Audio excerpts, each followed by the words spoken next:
Welcome back, everyone. We are here for day 10 of the Certified Cloud Security Professional Bootcamp, brought to you by Go Cloud Careers. My name is Michael Gibbs. I'm the CEO of Go Cloud Careers, and I'll be your primary instructor today, if you will. But when it gets real techie and real geeky, then it's all going to go to Mark Milovanovic. He's our Chief Technology Officer. He's had an incredible career as a network engineer and a network architect, and he's here for when it gets real deep. And he and I co-create all this material together. So we're going to cover our last day today. So if you've just got here and it's your first day, and maybe you found out on YouTube, we have the previous 9 days available for your review, and you can catch the playlist. My team will pop it in the link, and you can go back and watch the first 9 days.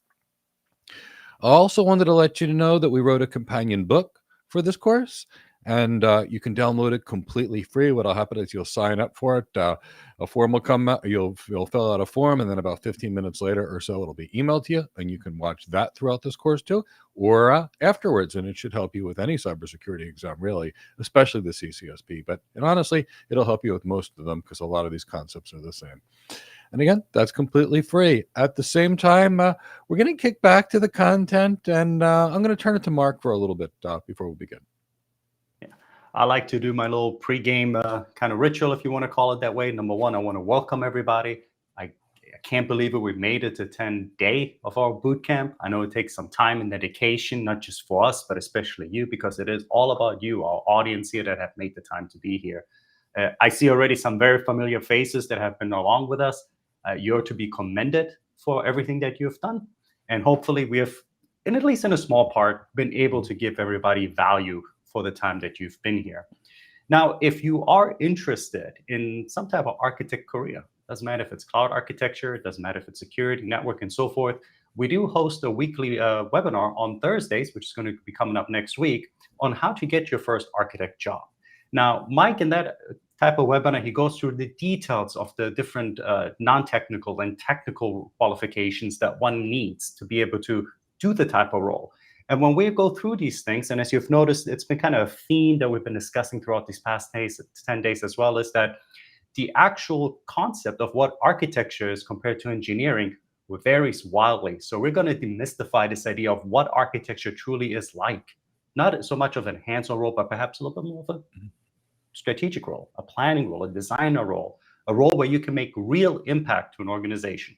So if you're interested in that, we put the link into the chat box as well. Feel free to sign up for that. We always look forward to being able to engage with everybody on Zoom, to be able to have people come off mute, see them, and have a real conversation, a bi-directional conversation.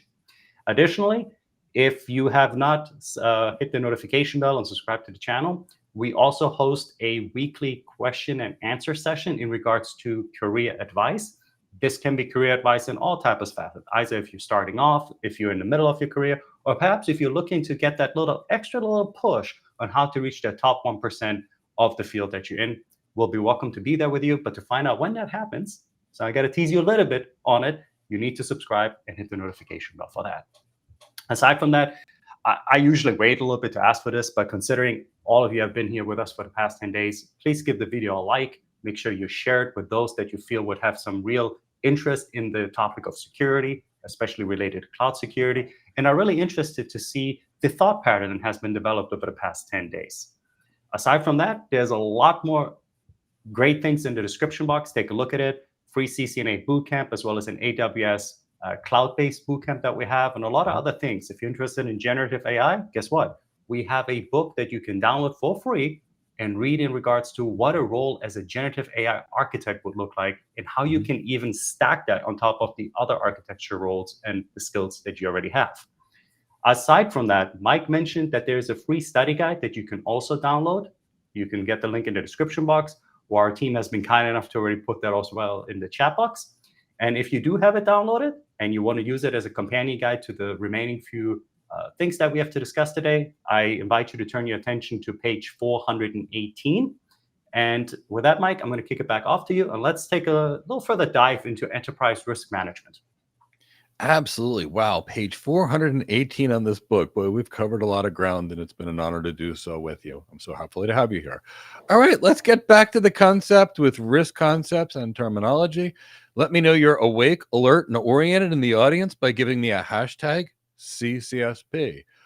Okay, so let's talk about risk. So, risk itself is the chance that a threat will take advantage of one of the weaknesses of the system. So, if every system will have a weakness in the system, every system, and depending upon your needs, you're going to be looking to secure whatever weaknesses there are. But in most systems, it's impractical to eliminate all weaknesses.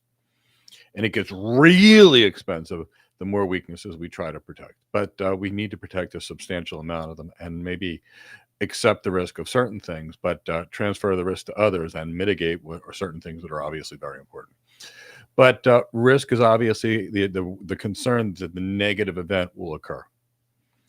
And the more severe the threat is, the higher the risk. So if I've got a given level of vulnerability, I've got a small organization, nobody knows who they are, it's a mom and pop grocery store, they've got their systems, it's stored on the cloud or stored in their grocery store.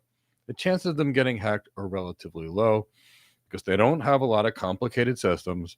They can lock it down pretty easily what they have, and nobody's out there looking for that mom and pop store. They're just not. Hackers aren't looking for that.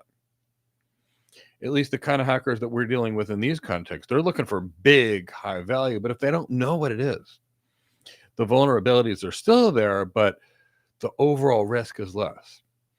Now, for example, if you have a high profile, high net worth, high asset value something, and everybody knows what that is, now those same vulnerabilities become a bigger problem because more people are going to go after that price. So think about that from that risk perspective. And risk, realistically speaking, is calculated the same way we calculate anything else in business, where we basically look at the probability that harm will occur times the dollar value of harm. So what does that really mean? Again, it's really it's the same calculation as you would deal with if you were in an MBA program calculating the expected value of an opportunity, or if you were a business and you were comparing 2 to 3 opportunities to determine which would give that organization a better return on capital investment. Which honestly, in some cases, we have to do as architects, especially as we move into these executive architect roles.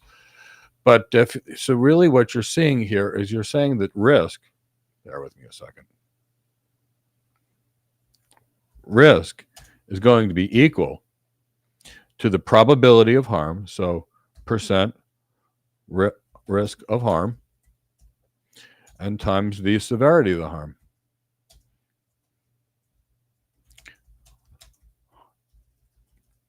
The harm, and it has to be in either dollars, pounds, sterling, or any kind of other currency you want.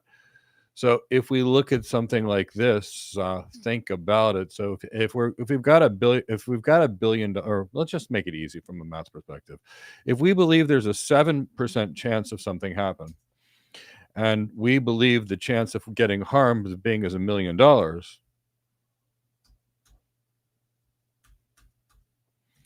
our risk is going to be 0.07 times 1 million. And while my wife can do that in her head, I actually wanted to actually calculate it myself. 0, 0, 0, 0, 0, 0. I don't think I did that right. 7 times.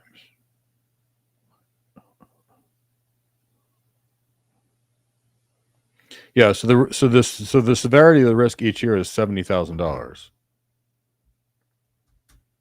So that means, realistically speaking, every 14 years, you expect you expect a negative outcome. So it would assume it would occur once in 14 years at something like this of a cost. I hope that kind of makes sense. So that's how an organization would calculate the amount of risk it has. So if an organization is going to mitigate risk, the first thing it needs is the actual risk that it has. what assets do I have, and then what's the chance of it happening? So let's talk about some more concept terminologies and concepts in risk management. So we know what our risk is, but we may have safeguards or security measures in place to help reduce the risk. So you've got someone that's a high target person. Maybe they're a celebrity, for example, and a lot of people want to kidnap that person, or who knows, they could have stalkers. One mitigation might be having executive protection or bodyguards around that person. They may also be in an armored car, for example. And there's lots of other things that are done when you're protecting a dignitary, but these are safeguards. And when it comes to technology, we've got a risk, we've got a safeguard. And it's always trying to stay one step ahead of the people that want to harm us. So when we implement safeguards, it doesn't always mean acquiring new things. Sometimes it does. Sometimes we can make simple changes into our existing setups or remove certain components of our systems to add something. So, for example, let's say a building has 2 doors, and it's hard for security to monitor both doors. They can close one set of doors and make sure it's got a good set of locks on it, and it is a kind of a super hard to break through door, and only allow entry in the first place. They didn't need to do much. So sometimes it's a matter of using what you have, but using what you have differently. The next thing we need to think about in risk management concept is an attack. What is an attack? Well, an attack is when someone deliberately tries to take advantage of a weakness in the system. And maybe they expose something valuable. An attack is pretty much anything you can think of as any action that goes against the company's policy. And even if the attempt doesn't break through security, it's still considered an attack. So if you try to hack into something and fail, it's still a crime because it's an attack. Now, we talked about an attack. So what's a breach? And a breach or an intrusion or a penetration, typically something like that happens when a security system is overcome or evaded by someone posing as a threat. So there's times where you can, if you've got a security guard at the front, but you had a whole bunch of scary armed security come in, and that armed bad guys or gals come in, that armed security, the unarmed security might kind of, sit in the corner, and that's a breach of security. But, a breach is, realistically speaking, just an attack that's successful. So kind of hope that makes sense. So now we've talked about various risks and threats and breaches and vulnerabilities. And risk and calculated risk. So let's talk about risk management. And risk management is honestly a very senior level responsibility thing. So the people that are going to be really worried about risk are the chief financial officer, the chief executive officer, the chief operating officer, the chief legal counsel. And they're the people that are typically going to be considering risk and its impact on the business. And other people can reduce or mitigate risks. But when it comes to finding a threat, it's often going to be delegated to a different department. For example, the CEO of a business isn't going to go out there and try to look for all the risks of his business all through the doors. They're going to hire people that are experts in security to go do it for them. They're going to have people that are experts in security check the physical security of the building. The CEO is not going to know what to do. Now, they may get experts in security report to the CEO, and the CEO says, yes, I like that, I like that, I like that, and make the decision to do or not do. But a lot of this is going to be delegated. IT is going to have access to a lot of the systems. That's going to be delegated to them. The security people have other things delegated to them. Other business units will have things that are delegated. So risk management can go through the whole company. It'll include training of employees, signing of mandatory documents, insurance companies, everything. And it will be absolutely critical, especially as an architect or a leader like a CISO, to quantify the exact quantitative and qualitative risks. We talked about them earlier. Quantitative risks are if there's a breach and you have to notify a certain person, and there's a certain cost per person you have to notify. That's a quantitative cost. So a non-quantitative cost as brand damage or loss of trust in the company, and that can be devastating as well. And, if you're an architect in risk management or you're a lawyer working in risk management, it's going to be absolutely critical to communicate the risks that the organization faces. And it will be critical to provide these risks to the leadership team. If the leadership team, and they will be aware, but if they're not aware that if they're aware they've got, $20 billion of assets, but they're not aware they've got huge risks to those assets, and nobody showed them the risk and how big the risk actually is, they're not going to know they need to protect it. So that's why we as architects and others have to have extremely good leadership skills and the ability to exercise influence and the ability to communicate to the C-suite. Because if we can't communicate to the C-suite why they need it and the impact on the business, there's not going to be any money available for it, and the organization will get hacked. So learning how to sell is really critical in architecture careers like that. And that's the reason why it's also critical in any leadership career for those same reasons. And that way, when you need budget or you need to tune a business process for security reasons, they'll be there for you. Now, the qualitative risk analysis is about getting insights into the damage of the non-quantitative things like brand. It's about asking questions of employees and even focus groups. It's about looking at different scenarios that could occur, interviewing domain experts, and then figuring out what that organization needs to do and make sure that what is the impact of the damage to their brand. And that way they can get an impact, like to do an impact analysis. So it's a non-quantitative thing, but maybe we need to quantify that to actually determine its impact in the business. And ultimately that's what has to happen for these qualitative, non-quantitative things for us. Now, the quantitative risk analysis, well, that's easy. That's just understanding the financial implications of each risk. And it takes looking at the financial value at every single one of the organization's assets. It's about calculating the risk of each asset if it was compromised or lost. And we talked about this earlier. This is where we assign the asset value, and then we calculate the exposure factor, and then we calculate the single loss expectancy, and then we calculate that annualized rate of occurrence we talked about on the first day, actually.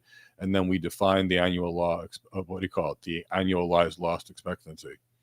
And then we do a cost benefit analysis of each thing that we could do along the way. I know we did that on the first day. So this is going to be a very brief reminder of them. So you'll recall that we talked about that exposure factor. And that exposure factor is the percentage of loss that an organization would experience if the asset is damaged or destroyed. And the exposure factor is called loss potential because in most cases, the organization doesn't actually have the loss. Or they don't lose the total loss of the asset. They might lose part of an asset. And typically the exposure factor, what the type of risk would be to that organization for that asset, would have to be calculated by some really good statisticians. It could either be calculated from historical perspectives and running some statistics on that. Maybe there's some industry averages that says big tech companies get hacked every 3 years or 5 years or 7 years or 10 years, whatever. And you can use those types of an exposure factor. But you got to get that data from somewhere.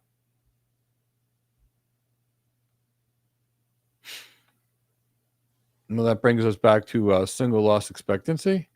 And the single loss expectancy is the potential loss against that single threat. So if you'll recall, we talked about something before, but actually I'll bring it back to the whiteboard to try to remind you. Bring it back to So the single loss in expectancy is that asset value times the exposure factor or the risk of it. So this would be the same situation if we had $1 million asset here, and there's a 10% risk each year that we lost it.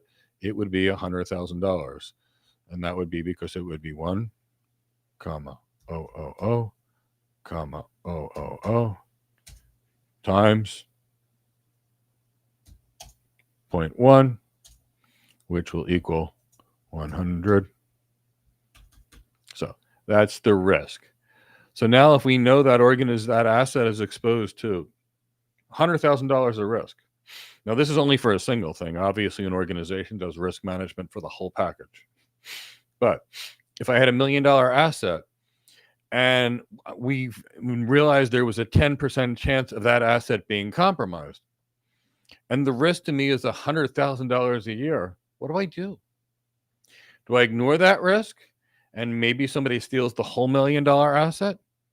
Do I get an insurance policy on that risk? Or do I mitigate that risk? So let's, for an example, say this $1 million asset. Let's say it's gold bars, for example, something that isn't going to take up a lot of space. And we have a person that has gold bars in their house, and they're sitting on a shelf, and you can see them. And the company doesn't, the house doesn't have any special doors, any special windows. It's just sitting on a shelf. Now, in that case, those $1 million of gold bars may have a 10% risk. In 10 years, somebody's going to steal those gold bars. So the risk is $100,000. So could they insure it? Or maybe what they could do is they could have a safe put under the floor, a safe that was steel and metal reinforced, and find a way to hide that safe into the ground so nobody could find it. Well, maybe that cost $25,000 one time. And maybe that may be enough to reduce the insurance policy to a few $1,000s a year. So it might be cheaper to do that than to just insure it with the mitigation. So that's what organizations really have to face. And that's what a single loss expectancy is for one device. Now, the total loss would be, what if that family had 10 houses and each one had $1 million of bricks in it? You add them all up, that's going to be the total. That's, realistically speaking, the kind of total risk that we're talking about.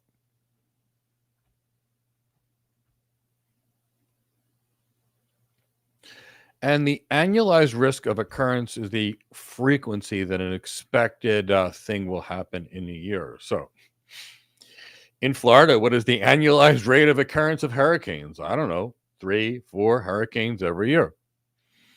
So if an organization was going to build a protection plan for hurricanes, they need to make sure they can handle more than 3 hurricanes each year. Because what if a 4th or a 5th or a 6th occur, but maybe they have a budget for 3 and 3 hurricanes each year, if that's what they're planning for. But imagine having an environment where you get 3 hurricanes a year, but nobody planned for any of them. Now, where's the budget going to come from? Where the supply is going to come from? Where the materials, where the people are going to come from? You'd have a problem. So the expected rate of occurrence is how often something will happen each year. So what does that mean? It means that in Florida, maybe the expected rate of occurrence is 3 times. By comparison, the expected rate of occurrence of a hurricane in Atlantic City, New Jersey, might happen every 5 years or 10 years or 15 years or even 20 years. So that annualized rate of occurrence will be a less than 1 number there.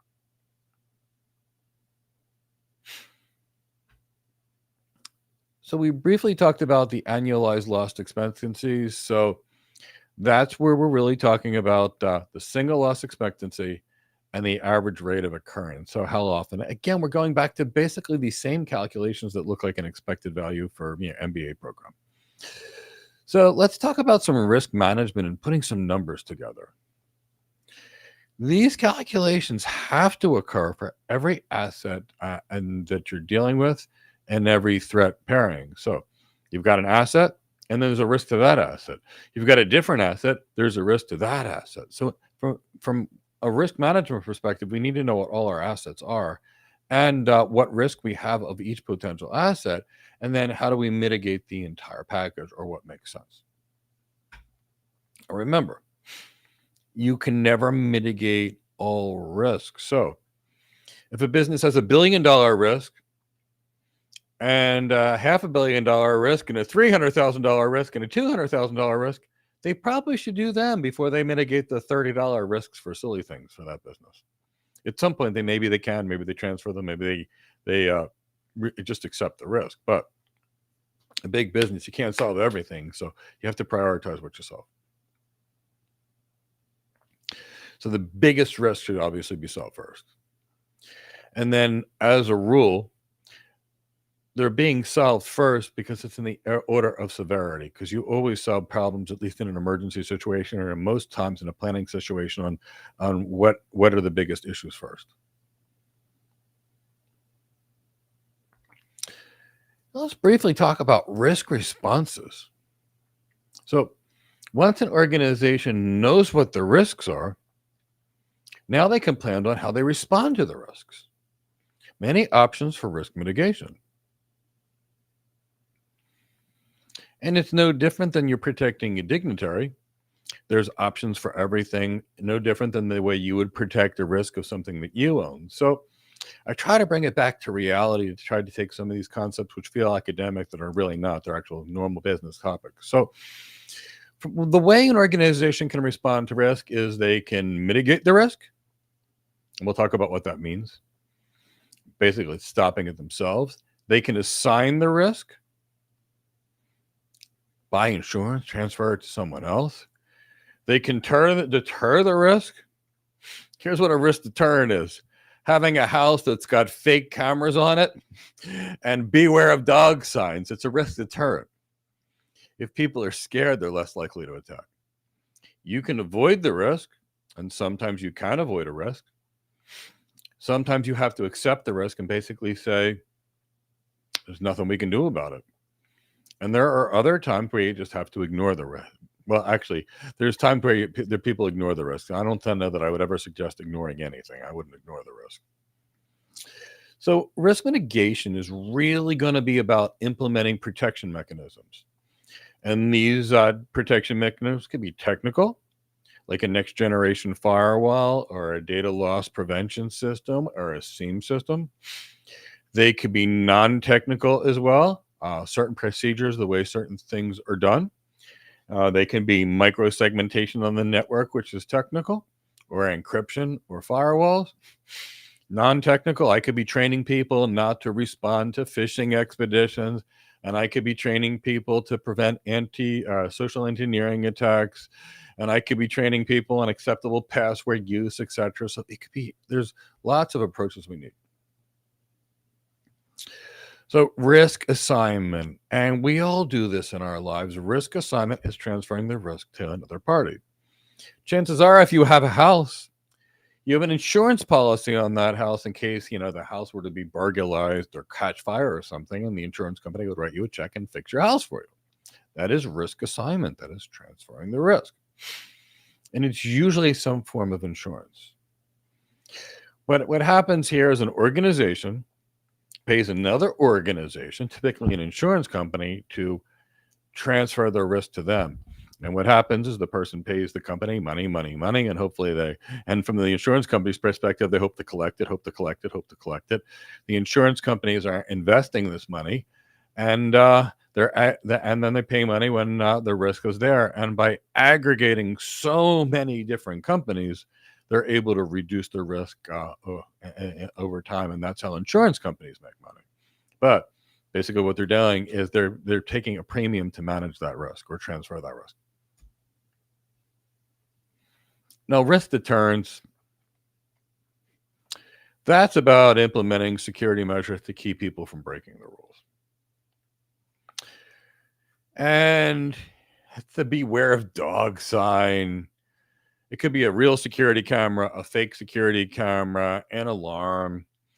Have you ever logged into a system and it says, you are now in the premises of this company's systems. Any unauthorized use will be prosecuted to the fullest extent of the law.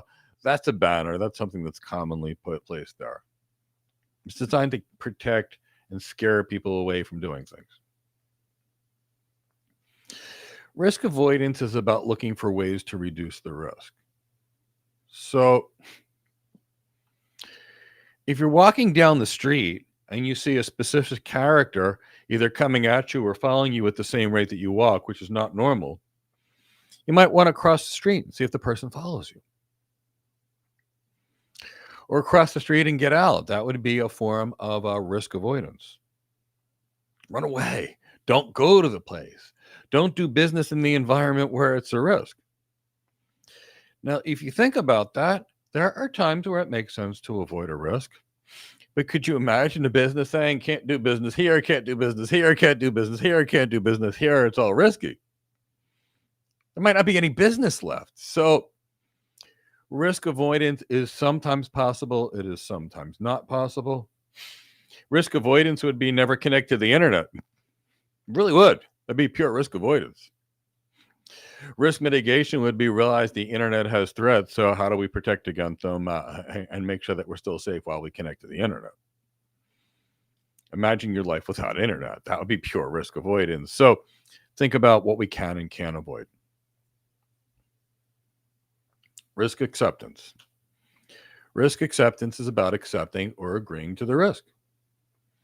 This is typically done when the cost of migrating the risk is too great. For example, if it costs $5 million to secure photos of my pretty cat Cindy, that would be an unreasonable cost to try to secure the risk of cat photos. So I would just accept the risk that, okay, if somebody steals my cat photos, they steal my cat photos. Now, there's the concept of ignoring the risk. So here's what ignoring the risk is. Just acting like it doesn't exist. So I had an executive coach a long time ago, and she taught me so many things. Good friend. And one day she said to me many years ago, she said, I don't believe in hope as a management strategy. And ignoring the risk is just not knowing that it exists, not caring that it exists, and hoping that you won't be attacked or your company won't be attacked. I don't believe this is a responsible strategy. If something goes wrong here, there can be lawsuits. It can be considered business negligence. So I'm not recommending that strategy or approach for, realistically speaking, anyone. Bear with me a second. I want to see if we pause here or if we go for a few more minutes. So I'm going to go a little more for about 5 more minutes, and then we'll take a break for questions. So let's talk about inherent risk, residual risk, and total risk. So total risk is the level of risk that the organization would have if they didn't put any safeguards in place. So the total risk that you calculated everything. So let's say that's $1 million for right now. Now, if your risk of the asset, the total risk of your assets is exposure is calculated as $1 million. And if we mitigate half of that risk, right?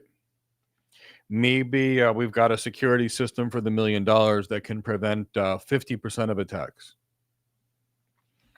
So now we have a leftover risk, right? So that would be, in the end of the day, I'm sorry, I'm trying to think of the term for mitigated risk. So it's just not coming to my brain right now, but it'll be considered the residual risk after everything's done. So you have your total risk, you mitigate it. What you're left with is your residual risk. $1 million asset, you secure it. Maybe you needed a $100,000 firewall, but you bought a $100,000 firewall and you reduced your risk by 50%. So now your risk of associates is $500,000 versus $1 million. Now, I got to tell you, if you can't do this and you can't understand these risks, and honestly, with a little bit of practice, they're easy for anybody to learn. But if you don't understand these risks and you can't present these risks effectively to senior management, and you can't present them in a manner that's CXO relevant, they will never mitigate these risks. So I think this is something very important to know. Actually, I can tell you it's very important to know, and that's one of the reasons architects need so much business acumen. So talk briefly about the business case for security, and then we'll take a little pause and answer some questions. So when you choose a security measure, you have to weigh its cost against its benefits. It's going to give me this much protection. It's going to cost me this. It's going to protect us, but our employees are going to have to lose 2% efficiency because of the additional steps they have to take. So that's where we start thinking as architects of these like a SWOT analysis, where we're going to be looking at the strengths, the weaknesses, and the opportunities and the threat of each type of an option, that kind of thing. And there's lots of analysis we architects would use for something like that. But it's going to be the cost has to be less than the benefits it provides. Otherwise, it doesn't make sense financially. You wouldn't spend $1 million of insurance to protect a $100,000 asset. So we have to understand what we're doing. And the measure in most cases of security is to make it too hard and too expensive in most cases for attackers to succeed at harming you. Because they're never going to get it all. But if I can make it to the point where you can't attack me unless you have access to $2 million worth of compute power and some of the best hackers in the world, well, maybe I'm protected. And when you're dealing with a cloud provider, some of these cloud providers are able to withstand attacks from thousands of servers coming at them at the same time. So, the bigger your risk, the bigger your protection needs to be. So, hope that kind of makes sense. Now, one thing I can tell you, security by secrecy isn't going to work if everybody knows about the secret things. So, think about that. If I have a secret and it's only in 3 people's heads, and those 3 people talk to 25 people, we no longer have secrecy, and that's not going to count for security. So when it comes to security, when it comes to building an ROA model, we have to be able to show benefits that are provable benefits back to the business. And we should show that we're providing consistent protection for all the users in the business. And it should show its impact. Because at the end of the day, we have to show that there's a value of security for the business. So here's some things to consider. The security should obviously be less than what it's protecting. The cost should be less than the benefits it provides, obviously. And the measure of any mitigation really is to make it, in most cases, just impractical to be attacked. Whatever mitigation approaches we take and factors we should think, they should address a real problem. And lots of times you see people take actions and mitigations and they go to some flashy thing that feels cool, but it doesn't address the real problems that actually exist because they didn't analyze the right problems in the first case. That's when you get to too many vendor conferences and you get all excited by something, but you don't really figure out how it's going to fit or how it's going to use or if it's going to help you in the first place. That's what causes those kinds of problems. So we have to be very careful with that. The business case we talked about shouldn't rely on security. Any benefits of our security we should make shown and measurable. And whatever we do should offer consistent protection of all users and all systems. And whenever possible, our system should have as few dependencies as possible. Any time we build the security, in our business case, we are looking for things to make the amount of ongoing efforts as minimal as possible and as easy to maintain as possible. Our system should be resistant to tampering. And only authorized users should have the ability to override anything on our systems. They should have good built-in safety things inside of failure. All right, I think now is a good time to pause and take some questions.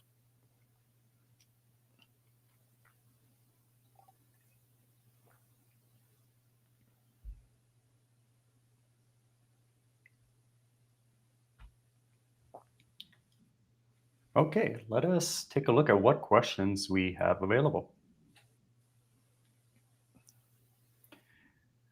Question from Kennedy. Hello, Mike. Considering the reality that no matter how secure your network is, vulnerability is inevitable.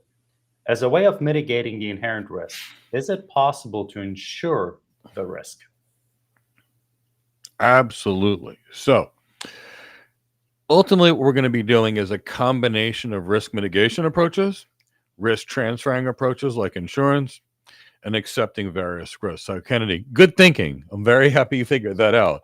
We can do what we can do, but there's things outside of our control, and that's why organizations typically get cybersecurity insurance. and other insurance policies as well. Yeah.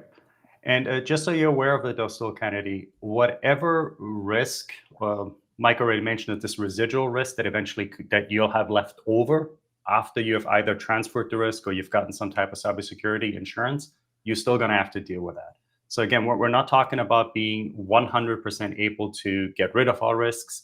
And also, you still want to keep in mind that it does not actually prevent vulnerabilities. You still have to go through your threat planning, have a playbook, and then be able to have a response plan.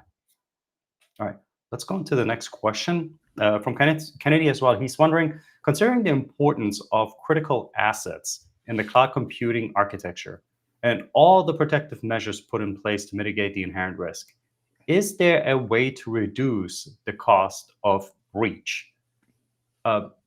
Let me add to this. It kind of ties into what we just discussed in regards to the insurance as well. Yeah. So to give you an idea with that, if you wanted to kind of, again, reduce the cost of the insurance of the breach itself, the breach, as the way you mentioned it, is actually an example of what would be then done by the insurance. For example, you have a breach and you went and you did everything possible that you could do. The insurance will potentially cover whatever your response cost would have been, perhaps legal fees. And if you have to notify customers, think of it like what happened to, let's say, a CrowdStrike when their fiasco went on. They also had to notify the customers of what to do, what happened, so forth. So those would be examples where the insurance that you have could offset or reduce the cost, because that would be covered or potentially covered depending on what kind of contract you sign with the insurance company. All right. And from Cloudy, would compliance with SCADA and GAMP-P5 be considered risk avoidance or mitigation? I would say depending on your organization and how you actually go about it, there's a potential for both. The problem with, if you go with anything like a SCADA or a GAMP-5, is really understanding on how it's eventually going to be integrated in your risk assessment process and how the company is going to go on. So I can't give you like a line item detail list of exactly how it would cover both, but there's a potential to do so. Okay, let's take a look at our next question. From Lobuin, they're wondering, well, first of all, hello, Mike, and greetings from Cameroon. Nice to see our international audience back. They're wondering, I wish to ask if you have mitigated the inherent risk and new threats come up in the future, will you be held accountable if security breaches occur? Okay, so a couple of thoughts. One is great initial thought that you created an environment.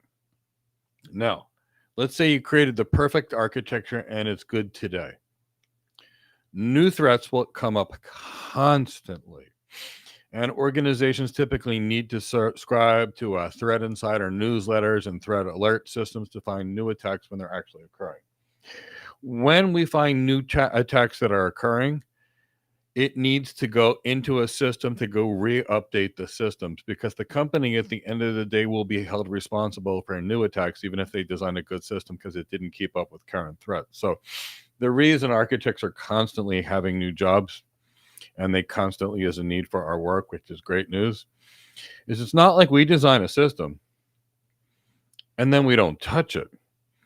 As soon as we design a system for this security issue that we're working on right now, there's either going to be a new business initiative, and that's going to need partnership with 3 other companies in their supply chain, and that's going to create some new security risks that we've got to go worry about mitigating. Or there's going to be some new law, or the cash flow in the economy like M1 and M2 would go up for a period of time, and that would spur business, which is going to change that business to have more opportunities. And now it's going to need to expose more things and add more applications, and again, there's more security risks. So it's constant, again and again and again, not changes. So yes, the company will be held accountable, and that's why we have to do constant vulnerability management. We constantly have to hire ethical hackers or people to try to break into our systems. We're looking for those kind of SOC type reports so we can constantly get better. Great thinking there, Anna. Love it in Cameroon. We've got some staff in Cameroon. Are you near the airport, like near Douala somewhere, or somewhere else? Yeah.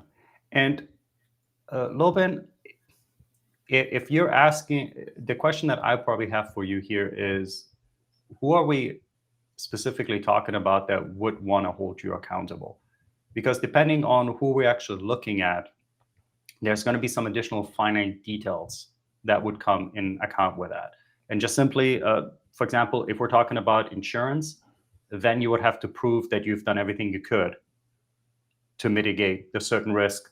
And then that way, your liability would potentially be less. If you have customers, that's a whole different ballgame, because they're going to hold you responsible because they're your customers. And then when it comes to a cloud provider, again, it's going to depend on what kind of service level agreement do you have in place. Can you prove that you've abided by best practices, that you have proper security put in place, that you did everything possible and reasonable within your power to mitigate this type of disaster? And that's truly what it is. And then potentially you could mitigate your risk.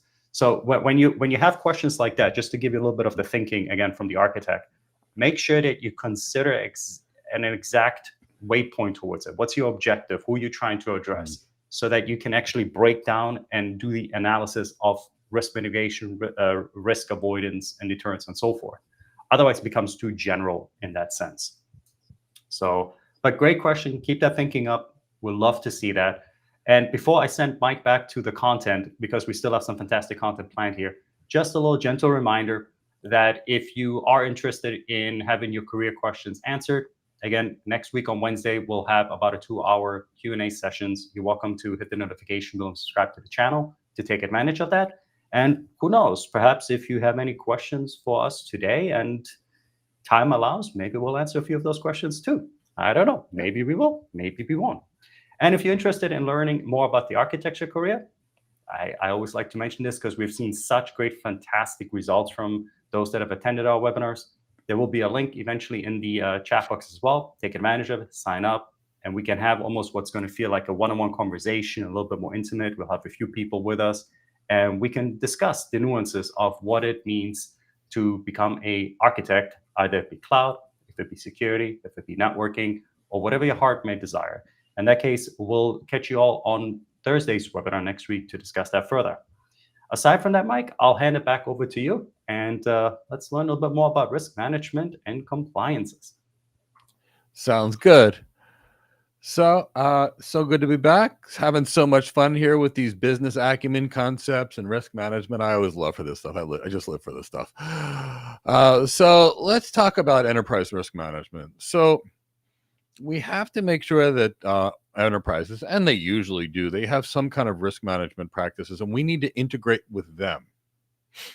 So the organization's risk management systems really need to get involved in the IT systems as well as not just the normal business processes. And the architects have to be involved with the people dealing with the business processes anyway. So we're trying to tie those pieces together. Now, a mature organization, they will treat risk management as a very important of their day-to-day operations.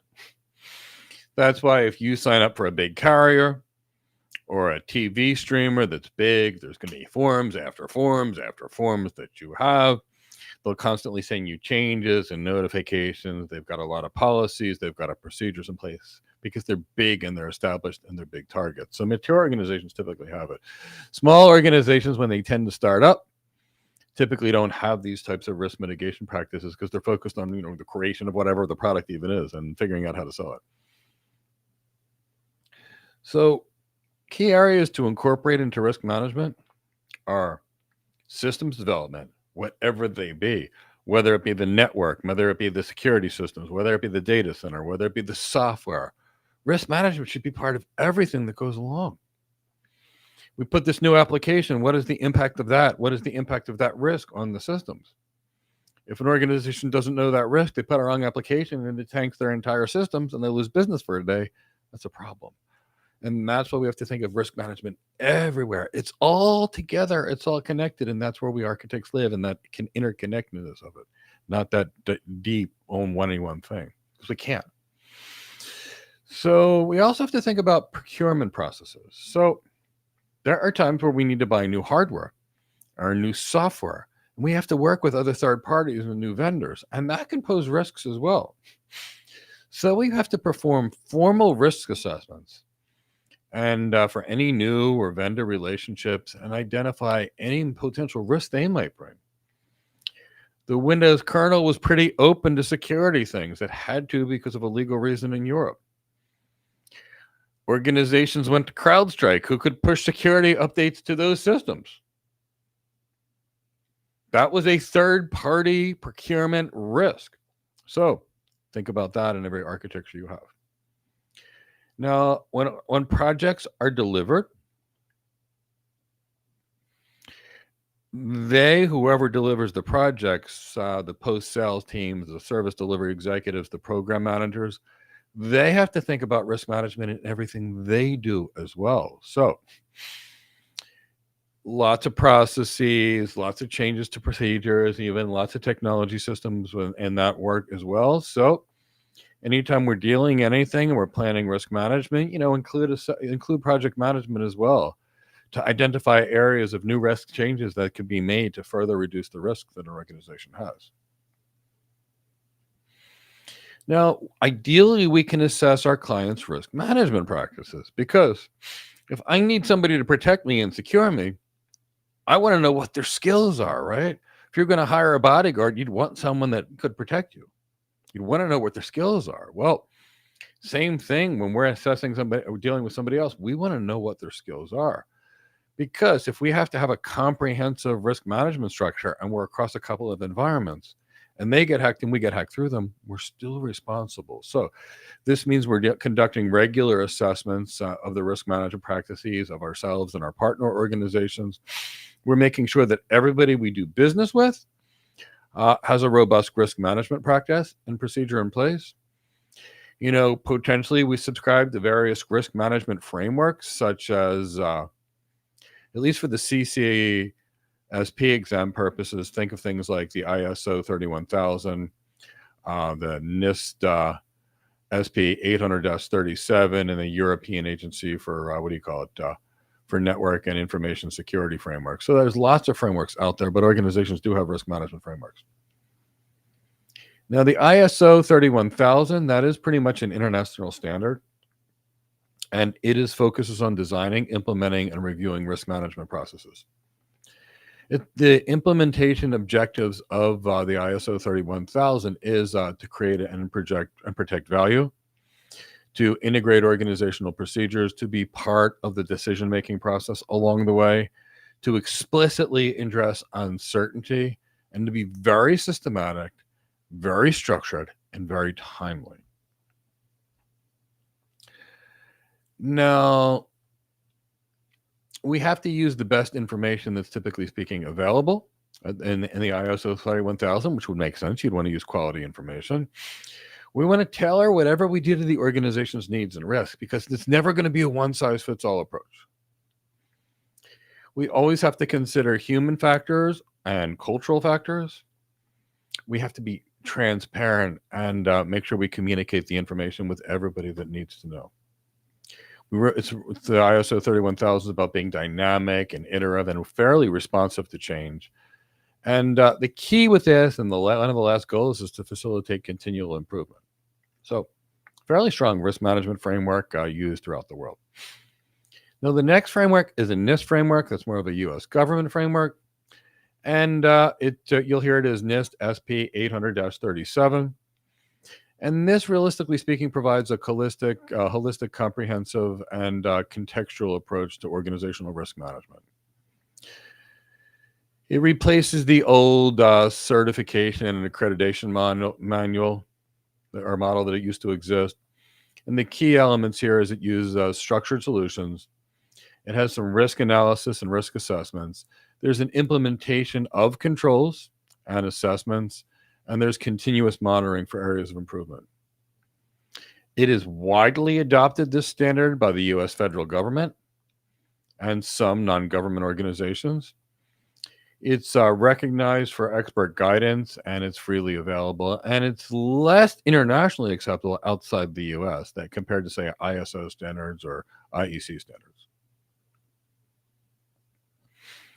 So thinking about the NIST SP 800-37 for considerations on our business, If it's an international organization, we probably should use something more like an ISO standard because it'll work throughout the world. Because certification with ISO standards might make it easier for international business engagements.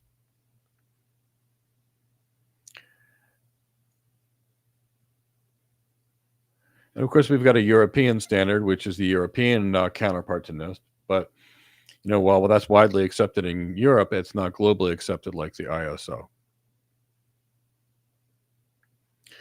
There is a European Union agency for framework. It's got a key publication. It talks about cloud computing risks, benefits, and recommendations for information security. It identifies 35 different types of risks. It highlights the top 8 security risks based upon the likelihood of their impact.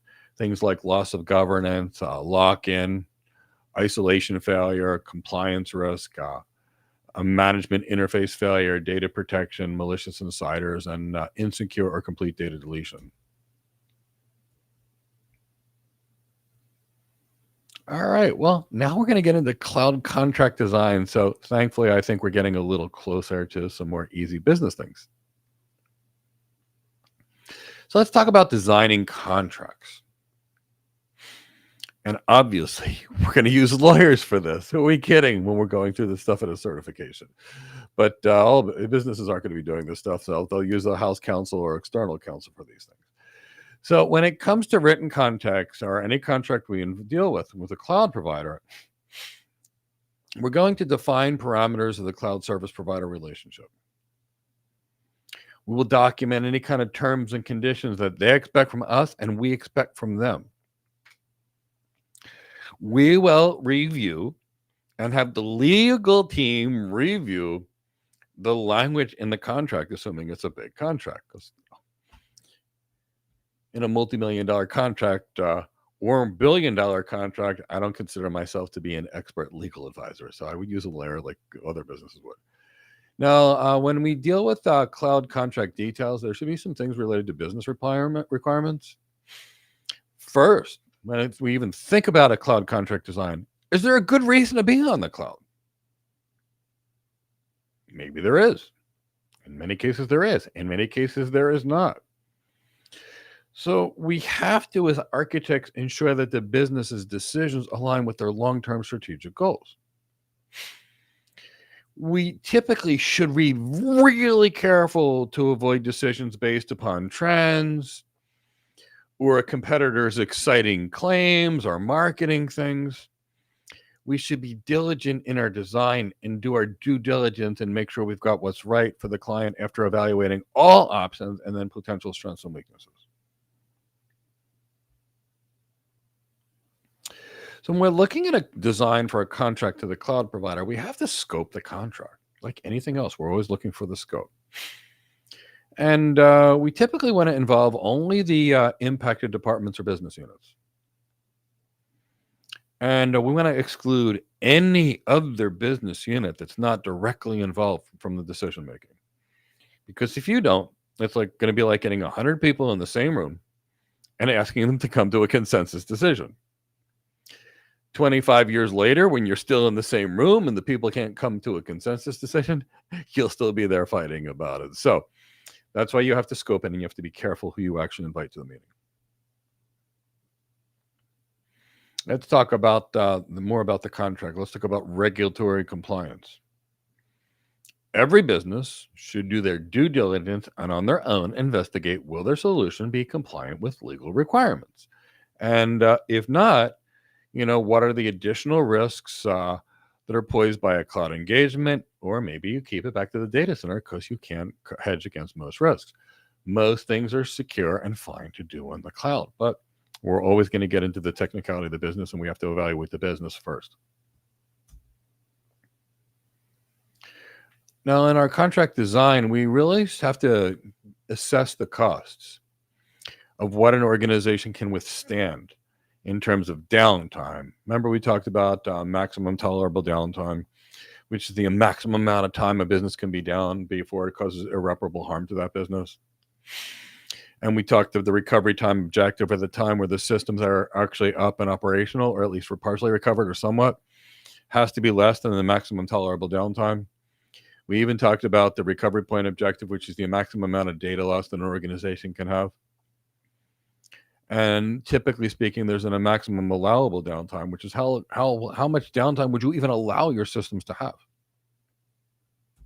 We have to understand how our cloud provider handles these things. Now, generally speaking, vendor management is going to be critical in contracts. And we have to be make sure that that any kind of time we work with vendor is going to be critical to our IT operations, whether it be our hardware or software. We may have 200 software vendors in an enterprise and our cloud services. So good, strong vendor management will protect the confidentiality, integrity, and the availability of the information systems. Vendor management is a key critical cloud architect, security architect, and every enterprise architect and every other architect kind of skill. And we're unfortunately in a certification, there's not enough time to cover it. But if we were to train you, we would.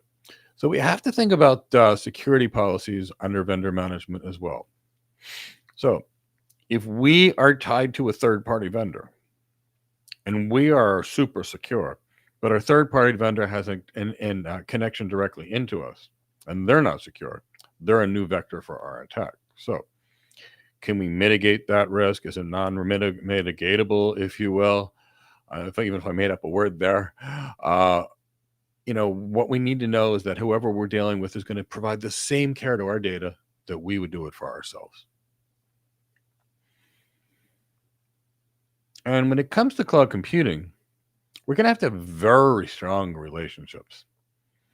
Because if we deal with just the cloud provider and we don't have strong relationships with lots of organizations and we don't work together, somebody will most likely lock us into a proprietary solution, which will make it very hard to change our systems in the future.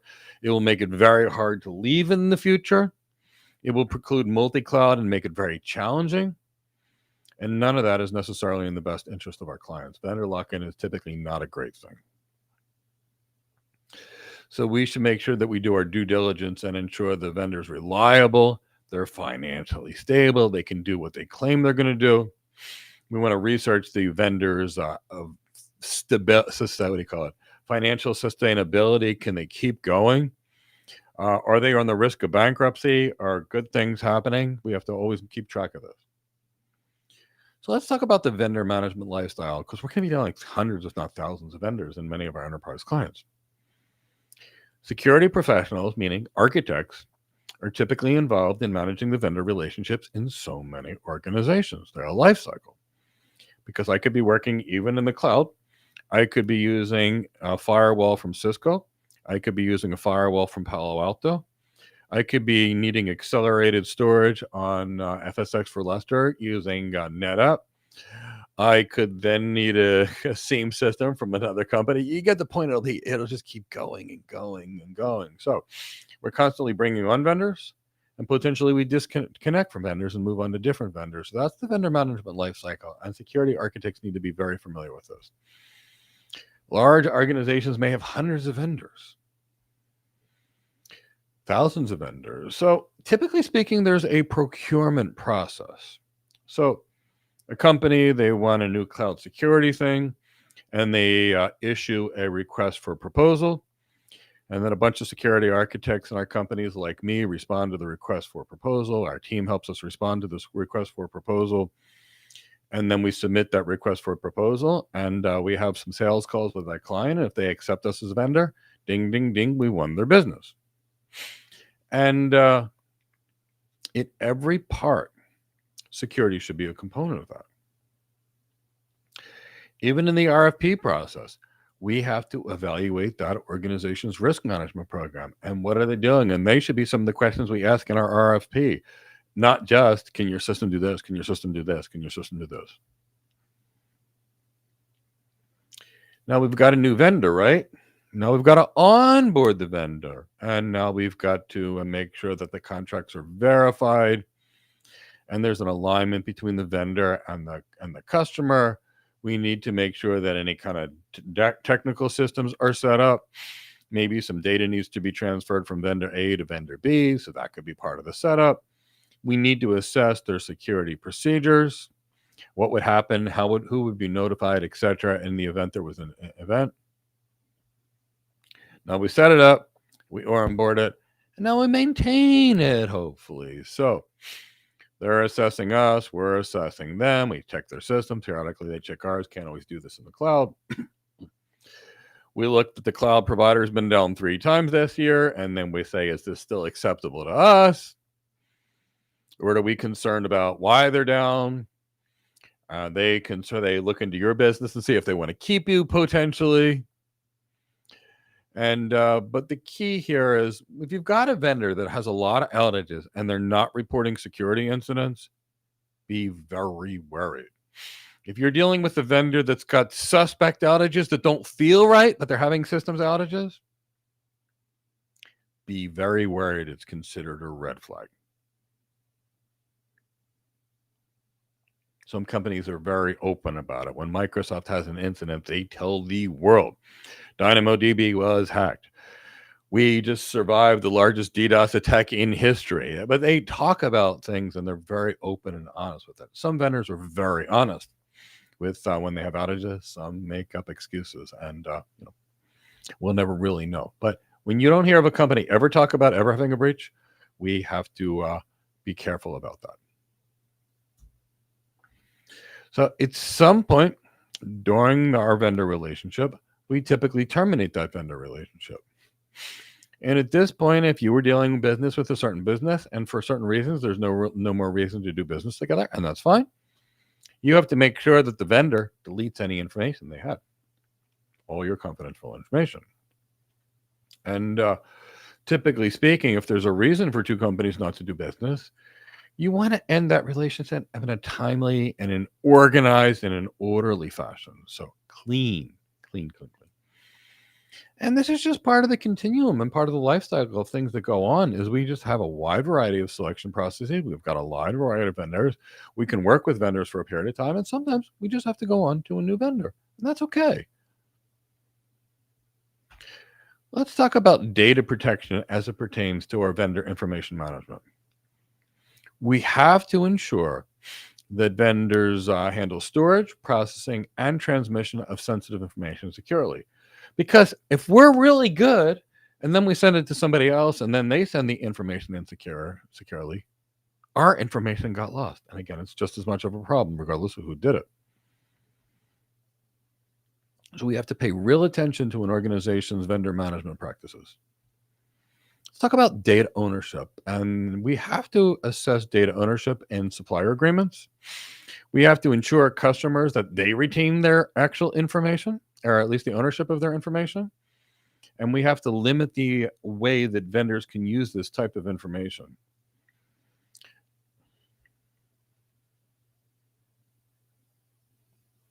Let's talk about data deletion. So any contracts with a vendor should include specific language requesting secure deletion of customer information after the relationship ends. Now, in the contracts with any third-party vendor, we typically have to make sure of data sharing. We have to prohibit vendors from sharing our customer information to third parties without any explicit consent. As far as data protection, we should specify any data protection measures that we need to in contracts. We should ensure that vendors preserve information and implement any fault tolerance in their backups and their procedures. And for anything critical, we should specify exact controls the vendor must implement. And there's even the concept of data escrow. So sometimes we should consider data escrow, which is a place to put a copy of the data in a neutral third party, and that will protect the data and as it relates to the customer if the vendor fails to actually meet their obligations. I think that's a great place to stop and pause for a few minutes. See if there's any questions that popped in.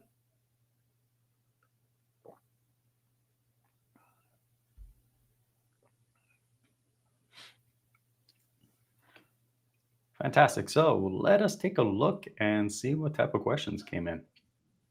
Mm-hmm.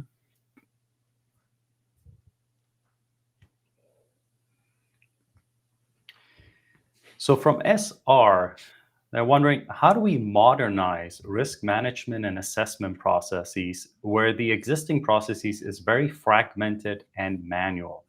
What platforms and tools might help? So You want to give it a shot first, Mike, before I give my opinion on this? You give your opinion, and then I'll give the response. Okay, so SR, when I see this question, the first thing that comes to mind is, as an architect, you need to understand what is the concept, or what does it mean to modernize something? Yeah. Where is modernization coming in? So in your case, immediately, if I'm thinking, if I'm on manual, what I want to move towards is to have some type of workflow that's going to allow me to be able to automate some of these collection of data that I'm going to need. Meaning anything that I need to visualize from data, anything that's going to be giving me some type of unified platform, another perhaps a dashboard or a tool that's going to give me some real-time insights. Those are the type of things I'm going to be looking for. But to do any of that first, the first thing that you will need to figure out is what type of risk management framework do you want to use? And that's why I put in there for you the NIST SP 837, because it gives you a good understanding of what this process should look like. So that way, when you eventually do get into the nitty-gritty details, including perhaps looking at some more generic books on risk assessment and risk evaluation, that you know how to apply towards technology-driven infrastructure compared to just general projects and different domains. So that's the first thing that I would recommend. Look for something that can automate your workflow in collecting these data. I'm not usually a big fan when it comes to recommending any type of tools, because it's always going to come out, Mark told me this tool and that tool, and I don't like the tool.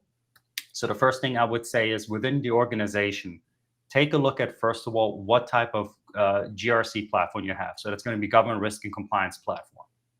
Now, what I will say, and I'm going to mention about only 2 names because I know these are good vendors. But again, vet them yourself. That's why we just had the entire few minutes which talked about how do you manage your vendors? How do you look at vulnerabilities with your vendors? How do you go about figuring out if they're going to be as secure and up to your standards of data protection and so forth? So I would definitely say something like an RSA Archer, very popular platform that you can go for. And then as well as ServiceNow. Those are 2 pretty well-known vendors in the space. It might be worthwhile maybe scheduling a call with them, see if you can get maybe one of their solution engineers on the line to give you a demo of their product, and then also work with their sales counterpart. So that will be my opinion as regards to what you can do from that point on, because you're not taking the fragmentation out and you're funneling into a unified single pane of glass, we might call it, of a dashboard with automation associated with it, that you can have some real-time analytics and actually look at your data and visualize it. Visualizing is generally simpler than when you're just looking at numbers on a screen. And I'm going to take a different response to that. Mark answered the question that you asked. SR, you asked the wrong question. And you're already thinking about platforms and tools. The first thing that would need to occur for this to ever happen is you'd have to speak to the C-suite. You'd have to understand the business visions, the business goals, the business risk. You would then have to ask how they got to the risk management processes and procedures they have. What are they doing for the business, and why did they get there? Because you may find that it needs to be manual and you can't automate something because it's so critical. So the first thing you need to do is understand the process, understand the business, the goals, the visions, the challenges. And then at that point, once you know where you're trying to go, then you can find a more formalized way to do it. But you're already trying to look for the platform and tools, and I want to know if we even need to do it. So the big thing to remember here is the last thing we ever should touch is the tools. The last thing I think about, am I going to do this? And I want to, if I wanted to design a hotel, and I wanted the hotel to be on a little island like the Palm Island in Dubai, where it's on an island that was made in the water. Do you think the first thing I would think about is whether I use hammer, a nail, or a screwdriver? Or do you think I would think of, okay, here's the vision of what I wanted to do. How big does it need to be? How many people does it need to occur? How is it going to be approached? Via a helipad or a bridge? What amenities do I need in that building? Who's my expected clientele? What is that clientele expected to pay? Can I design this thing for less than people are willing to pay for it so I get to a profitability state? Then at that point, we might think about the materials that we need to actually make it happen. And then after we have all these plans that are completely figured out, then we can figure out whether we need a hammer, a nail, a screwdriver, a drill bit, or any other tool. But we can't go to the tools until we know what we're trying to do. So that would be the way I would answer it. From Toyin, they're wondering, as a cloud architect, is it compulsory to require and vet risk management reports from third-party contractors, such as a point of sale or retail vendors, and for example, a superstore with vendors that supports a point of sale system as well as kiosk system? So is it compulsory to require to vet them? I don't think anyone is ever going to tell you it's compulsory unless it's a law within that local jurisdiction. But I will put it this way to you, Toyin, and then I'll let Mike get in a little bit on this action, because I know he's going to have also some takes on this. I'm going to look at it this way.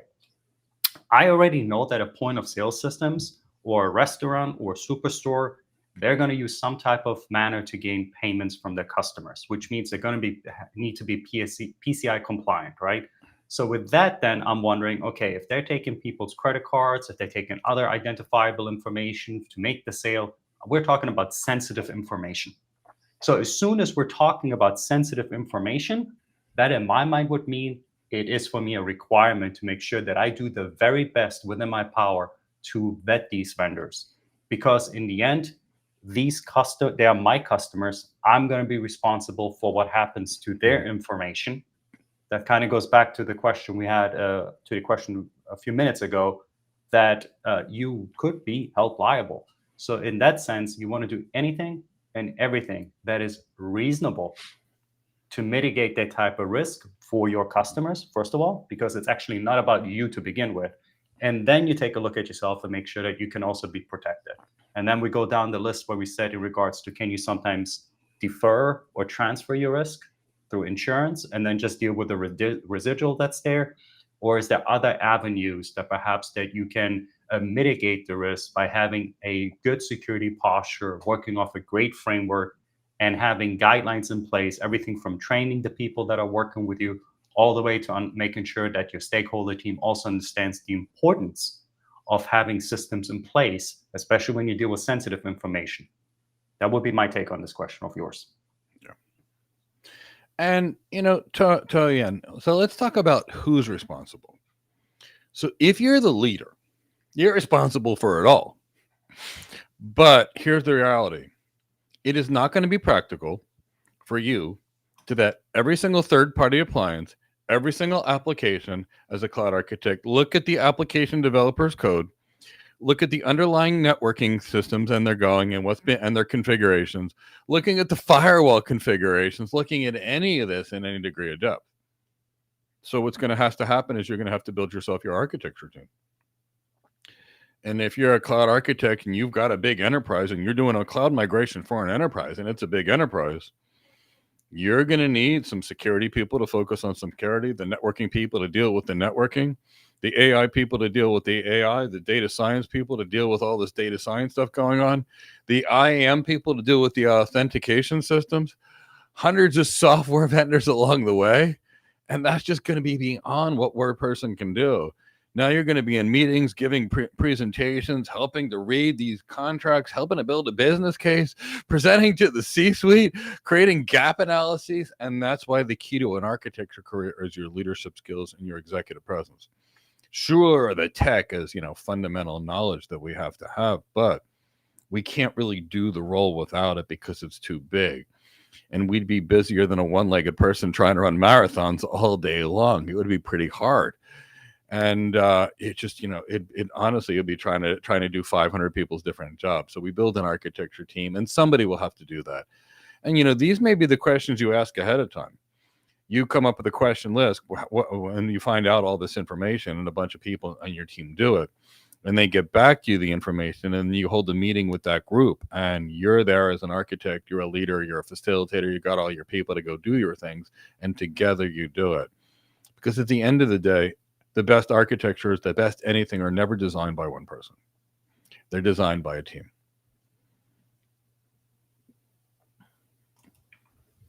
Okay, let's take a look at it looks like to be a two-parter from Scooby. Have you heard of vendor termination terms of service entered into before or during interactions and terms including exactly how terminations occurs in the language advised by legal teams? Specifically, is it common to update terms of service with vendors and is it negotiated? Let me reread it. And is it a negotiation we engage with? So, Oh, do you I want can to take tackle that that one one. first? Okay, go ahead. Yeah. So I've had a lot of times where I've worked with a client on a very big engagement. And, it takes about, on one of these engagements, about 3 months to truly get all the requirements, maybe another 3 to 6 months to truly design it. Get to the point where at this point we're in front of the vendors. And we may have done a proof of concept. The architect may have led some engineers to do a proof of concept at this point.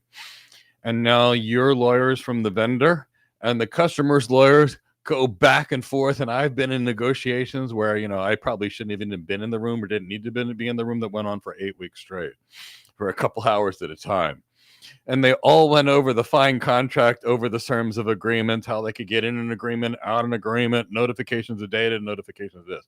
That was an extraordinarily rare thing that had to do with a global bank that was being promised things in the future that didn't already exist as part of the contract. So that had implications on revenue recognition and so many Sarbanes-Oxleys and so many things along the way, when it could be done, because you can't recognize revenue if you promise a feature until you deliver the feature. So all these kind of things that it went on. But yes, there'll be times where you're involved in negotiation. Now, normally it's the account executive or the account manager, but depending upon how business oriented you are and how high up you go, you start to find yourself in more of these business conversations as you start to earn more. And yeah, you might be involved in some of these conversations. From Andreas, how much third-party risk analysis would you do on a third party if they are ISO compliant and subject to SOC reporting? Andreas, as much as you deem necessary to be comfortable with the risk that you're going to be taking on by working with a third party. To me, if a person has some type of license, some type of, in this case, some type of certification, it is a good start to making me feel comfortable.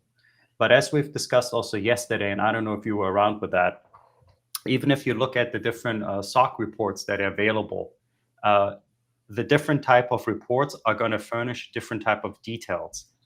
And when we're dealing, and I'm going to bring this back to, let's say, the cloud vendors, when we're dealing with them, the information that, for example, we might be able to gather from them through something such as a SOC report might be limited, because they may not see from their risk assessment it worthwhile releasing certain information, especially about the infrastructure that generally we do not see, that we don't know too many details about. So in those cases, that's why I would say it's a good start, but there's so much more that I would be looking from them to acquire, so that I can go back, I can work with my legal team, with my legal representation. And at the same time, as Mike mentioned, this is truly a group sport or a team sport. I would always want to get a second and a third opinion that also have looked over the materials that we had, and then go about and see if that might be something that is worthwhile assuming a risk on. Yeah, and here's something I want you to always consider. You always have to consider this risk. So how does a big company get audited with their SOC reporting and things like this?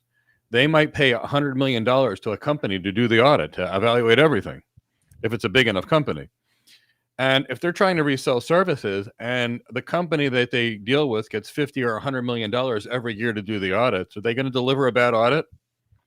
Sorry, your processes are terrible, because next year they won't be doing the SOC audit. It'll go to a competitive vendor. So you always have to question the motives behind the people that are actually doing these things. And it was interesting to see the other day, one of the big four consulting firms was actually doing an audit, and the books were so far bad that they finally said, we have to terminate this contract on ethical beings. But, those things don't always happen. This was a really good case. I was very happy and proud to see it actually occurred by one of the big four firms. They walked away from one of these things because it was so bad. So always keep that in mind. If you kind of don't trust anyone, or don't trust anything in cybersecurity, zero trust, don't trust anything, and don't trust the reports being accurate, I think you'll probably be a lot safer in the way you design things. We have the saying, better safe than sorry. All Yes. right. Let's take one more question, and then we'll hop back onto the content. So from Sergio, he's wondering how vendors will impact enterprise architecture principles of organizations event if regular reviews and updates to the secure policy has been carried out. Okay, so Okay. go ahead and give your take, Mike, and then I'll... So how will vendors impact enterprise architecture principles? Here's the thing. When a vendor comes in and tries to impact your architecture principles, they don't work for your company. So a normal business is going to say, wait, stop. Our enterprise architecture principles are there for our business. So when you go in there, and I've worked for a vendor as an enterprise architect, you go in there and you learn their business. And you really learn their business. And you learn how they operate, and you learn their future business goals, and you map out that business architecture. And then if you notice something, you can say, after learning all these things and learning how your sales reps work, we see this opportunity for you. Would you like to learn more? And then you go in there and you show them that opportunity, and then they say, yes, now go investigate it. And now you've got to go investigate it, and you've got to start a new architecture development method, and you've got to go, all right, whether you use like a TOGAF framework or a Zachman framework, but the key is you start with the business vision, then you're figuring out the business architecture. Then after that, you're looking at the current tech and how you migrate it to the future tech if you need it. But really, the vendor shouldn't be doing it. Now, having said that, we vendors do influence if we're not careful. And sometimes we do influence intentionally. So if a vendor goes to the client every single day and makes and they come up with their architecture documents and their architecture frameworks and their architecture white papers that always positions their stuff in an extra good way, and goes to that client site every day and buys them lunch while they're trying to work on a big process and builds a relationship, yes, and they start saying, when you consider this, you should consider these features and this functionality. They may be influencing an RFP, and by influencing the RFP, they could ultimately influence the architecture. But a company with a really good enterprise architecture practice is very careful about the vendors and how those vendors come in, because they know vendors have one thing, and it's to sell what the vendors take. So they have their own architects to check and push back on the vendors that are trying to sell them stuff. I hope that makes sense. Yeah. Now, we're going to get back to the content here. And then what we'll do is, because we're going to be talking a little bit more about data protections as well, and then we'll get back to Wayne, and we'll address your question in regards to API security credentials. Just so you know, Wayne, if you want to scroll up a little bit further, actually, I didn't include it today. What I'll do in the meantime is, while Mike goes on with the presentation, I will include a link to a NIST publication that addresses part of your question. And then when we come back, we'll actually give you a little bit of some of the examples in regards to what you could potentially use. But understand, again, they're not even recommendation. They're just some things that are potentials that you can use in that case.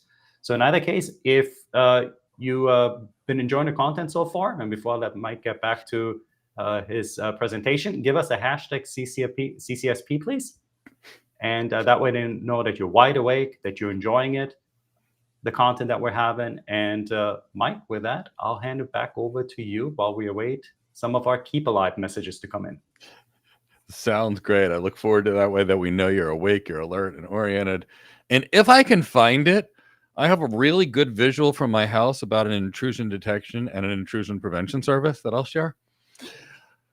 Definitely not vendor made, I can tell you that. Let's talk about negotiating contracts. So when we deal with contracts, they're very important to make sure that for the most part, organizations do what they say they're going to do. And they set terms of agreements. They ensure clarity on responsibilities of each party. They may discuss cloud computing relationships, and in cloud computing relationships like you and the cloud provider, they become essential due to a dependency on the cloud service providers. So, you may sign up for your own personal AWS account and be you, but if it's a business, you're going to have a contract. There's going to be negotiation of the prices. There's going to be negotiating a lot of things and services along the way. And these contracts should address potential infrastructure issues and security breaches that can occur. Oops, bear with me. So let's talk about some common contract provisions you're going to see. So when negotiating contracts with vendors, there's going to be some common clauses and selections that you'll typically find. There's typically going to be a definition of terms. And this is going to clearly define all terms used in the context. So if I was going, and it's no different than you should do when you write. In this article, we're going to explain the Border Gateway Protocol, BGP, in parentheses. And that way you know that I'm referring to BGP. And in a contract, you typically specify all terms. So you're speaking what's called a common language or a common lexicon. And the point is, if you're speaking the same words, there's no room for a misconfusion. One of the other reasons I tend to hate acronyms, like confusion. And for example, we'll have to specify what even is an outage and get very specific of these things. What classifies a regional service interruption, a complete service interruption, downtime. We have to be very careful. Now, in our contracts, we'll come up with performance metrics, and there'll also be remedies. So what does that mean? It means if we engage with the vendor and the vendor solution is designed to provide us 99.999% availability, we can put that in the service level agreement where they guarantee it. So we pay for a 5 nines availability because we've got a hospital system and we've got people in the hospital and we don't want our system down where people can die. You pay for an architecture that's designed to be 5.9. The cloud provider has an outage and a patient dies. The hospital is still responsible for the death of that patient because their systems went down. The cloud provider in that case is responsible to pay back some money because they didn't provide the guaranteed service. So maybe they give them a credit for 1 month bill or something like that, but it's going to come nowhere close to dealing with the kind of problems that occur. So that's what a service level agreement is. It doesn't fix you for all your losses. It credits you for some of the downtime that you actually lost, that you were otherwise paying for in those cases anyway, plus some other penalties. So let's talk. In your common contracts, you have to have a data ownership clause. And that clearly states that the customer retains the ownership of all data. You wouldn't want to put your data in a cloud provider and have them say they own your data after that, for example. You need to include terms for data access, data export, and destruction of data at the end of the contract. If the organization is dealing with a cloud provider and they're designing a system that's supposed to meet certain things, we have to call out any compliance obligations. So it must be HIPAA compliant, meaning the systems that the cloud provider uses are HIPAA compliance standards or PCI DSS or what have you.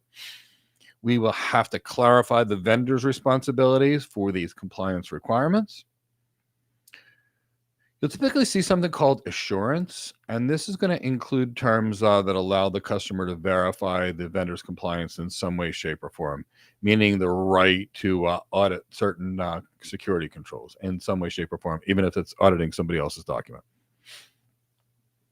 There's typically I will never pronounce this right, but the indemnification, which is really where basically clauses where, how do I describe this? You want to watch out for clauses where one party agrees to cover the other one's losses, because that could be potentially pretty scary to you.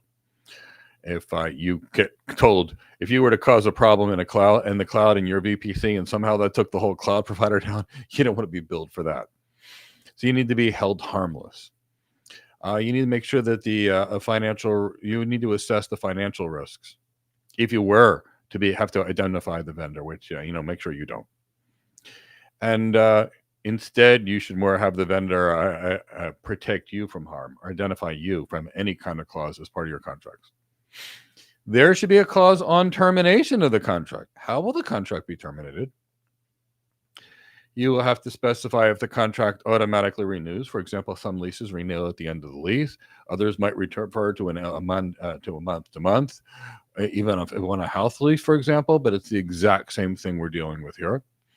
Is there a notice period? You have to notify them a certain number of months, years, dates, weeks, days, I don't know, to cancel service with the provider. So you've got to calculate all these things. Now, in the contract, there needs to be something. So if there is litigation, the potential for disputes, where will the litigation occur? Which laws are governing the contract? Are they U.S. laws and other countries' laws or something from another part of the world? So we may have some other commonly used documents like master service agreements. And these are going to be umbrella contracts for extended vendor relationships that'll work with an organization. It may include detailed security and privacy requirements. We may have new projects reference this master service agreement with project-specific statements of work, for example. Now, in these contracts, again, I probably talked about SLAs, but we'll make sure we have SLAs. And these are going to be written contracts to specify specific conditions. So it will identify vendors. So if the vendor systems are down, they will refund you this amount of money per se. That's exactly what you find in this SLA. And typically, you'll have SLAs over systems availability or data durability and response times to fix or remediate a problem if and when they occur. Now, a lot of times we architects, we start to get into like a mini consulting engagement with a client, and we write something called the Memorandum of Understanding, especially business architects and enterprise architects. We tend to do more of it than the solutions architects. But this specifically is an informal document to avoid misunderstandings. It's used to document aspects of a certain relationship, and it's typically used at the beginning of an engagement. And it's one company's offering to do business with another company, and it specifies certain things. It's not exactly a hardcore legal document, but it's a written document that kind of explains who will do what have you. There are other contracting documents called business partnership agreements, and these are agreements between organizations that do business together in a partnership. They specify each partner's responsibilities and division of profits. They, for an example, this could be maybe a joint development and marketing of a product. So a company designs a product and it contracts the marketing out to a marketing agency. Another thing that you'll commonly see as contracts and be signing as architects as well are non-disclosure agreements. And they basically protect the confidentiality of the information in a relationship. They can be mutual, protecting both parties, or one way, protecting either party. This basically, you may actually work on a client's architecture, and you may have an NDA that states you can't say that you worked with them, and you can't say anything you did with them. Anybody asks, you just can't talk about it. So there's things that you'll find. And as you move up in your career, you'll be signing a lot more NDAs. So we also have to think about selecting the right kinds of agreements. So what is the right kind of agreement? What's the right kind of document for the appropriate system? So whenever we're dealing with these, we always have to think about transition planning. So we might take a client to the cloud. They may find out that it costs too much in the cloud, and they want to go back to the data center, cloud repatriation. We may find another company that went to the cloud. They realized this thing cost too much, and they put it in their data center, and they got better performance, and it was cheaper, and they moved these new features and things in the cloud that the cloud's better for. We may see that. So we always have to make sure that there's some kind of transition planning in place that ensures an orderly transition if a vendor relationship were to end, or if a vendor's product or services was discontinued. We see that happening all the time, where products and services get discontinued by the vendor. We should have transition planning for things when a product becomes either end of life or end of service life. And we should apply these same steps if an organization just stops using a product or service on its own. We have to be very careful how we change from one thing to the other. Briefly going to discuss the government cloud standards. So government agencies must adhere to various computing standards to protect their information. And U.S. federal government has 3 programs relevant to cloud security professionals. It's the ISO standard 15408, and that's for certifying technology products and services. It assesses if a technology solution meets security requirements and assigns it an assurance level.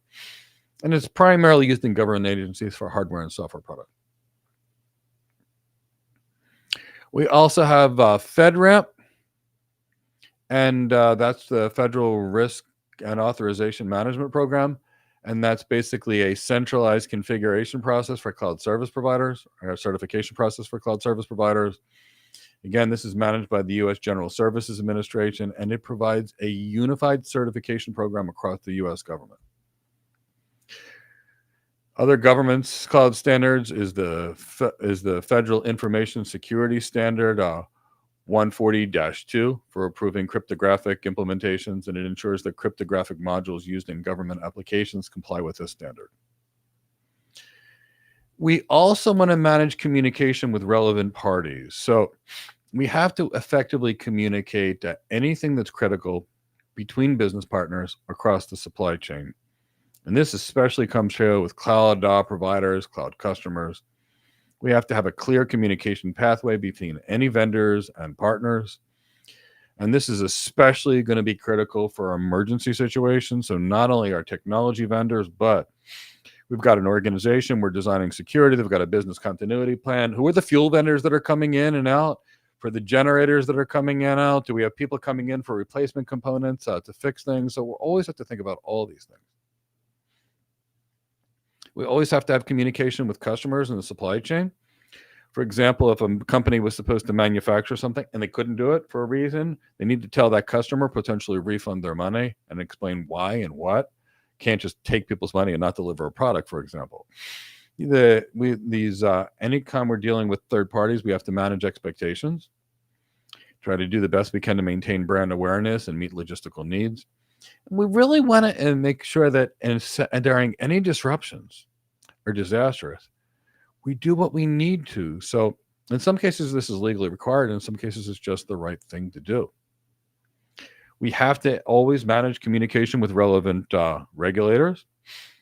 So if there's a breach, the appropriate regulators will need to be notified, and that'll be in your security policy. Who notifies the regulators, and when do they notify the regulators, and what are the rules to notify the regulators, that kind of thing. If we're in the middle of a disaster and something happens, we still may need to notify the regulators of things that we can't do properly or accordingly, and keep the regulators informed about developments, potential challenges along the way. And in any kind of event or challenge, we've got to also keep communicating with stakeholders. So are you sensing a theme here? Are you sensing that all this stuff across an enterprise with 100,000 or more people involves communication from person to person to person to person to person, a whole lot of paperwork, a whole lot of knowledge systems, a whole lot of documents, a whole lot of information sharing, a whole lot of teaching people how it works, a whole lot of assessment? That's why architecture is so big. All right, I'll see if there's any questions that Mark and I can answer. Okay. And if Mark answers a question, I'm going to see if when Mark answers the next question, Mark answers, I'm going to try to find that intrusion detection photo that I took. Okay. Let's pull back up that question from Wayne in regards to API security. And let's see, where's a Wayne? Where are you at, Wayne? Wayne Collier. Are there standard API security credentials?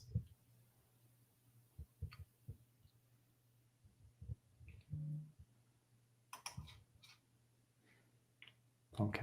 All right.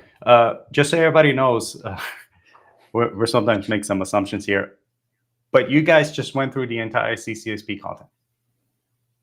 You should give yourselves a pat on the back for making it through it.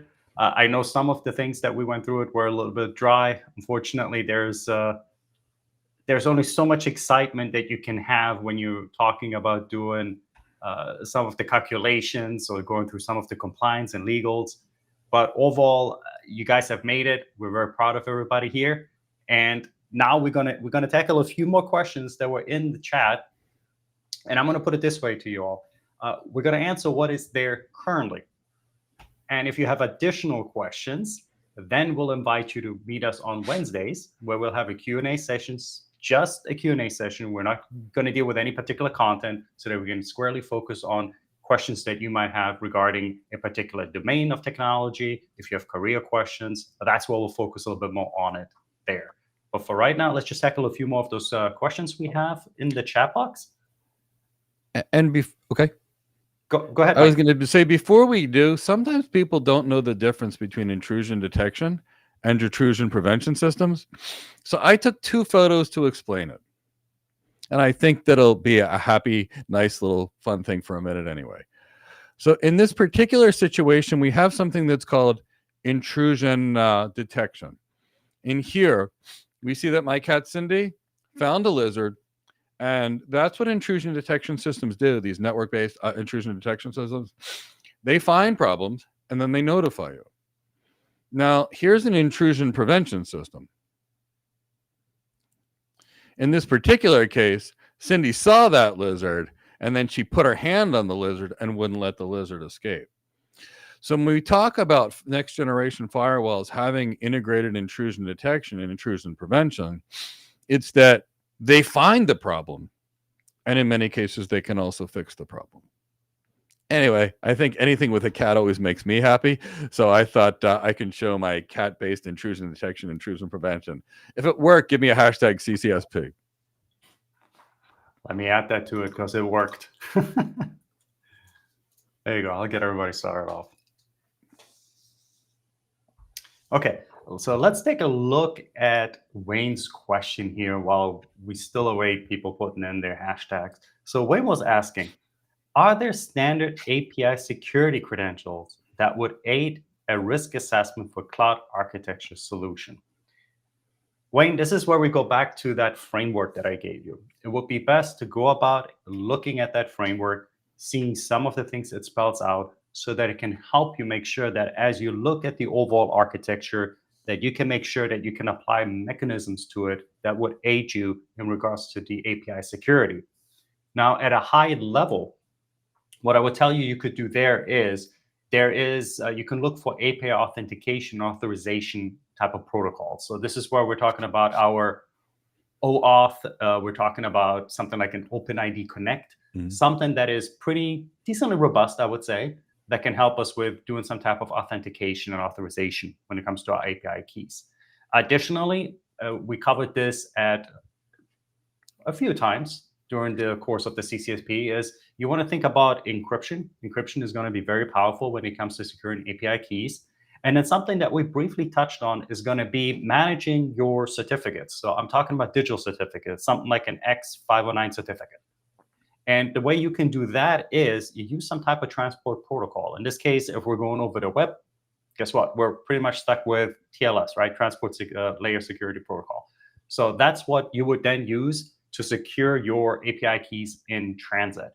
Additionally, and again, this is going to depend on budget and so forth, but you can look something at what we call a PAM system. There's going to be a privileged access management system. You can use that to kind of like create like a vault for these generated keys that you have. And as a good practice anyway, anytime you deal with anything from API keys, tokens, any type of security mechanisms where you're doing some type of random calculation, the best thing with those is going to be make sure that they're random. Don't have something that people can easily guess that can go through like a brute force attack. So anything when it comes to generation, make sure that you're going to do based on random scenarios or just randomize it. And if you are going to be using, or if you need API keys, let's say for session, for some reason, for like your session things, what I would recommend there is, and again, this is, I've seen be very popular when I was working with customers and their VoIP systems. We would actually use token-based authentication, but not necessarily for the actual calls and everything. We would use it for the initial session establishment phase. That's where we use token-based authentication. This was really good when it came to making sure that the actual session itself could not be hijacked. So that's something you can look at. And then I'm going to go back to this. You need some type of monitoring and logging system. I know a lot of people always talk about the SIEM systems.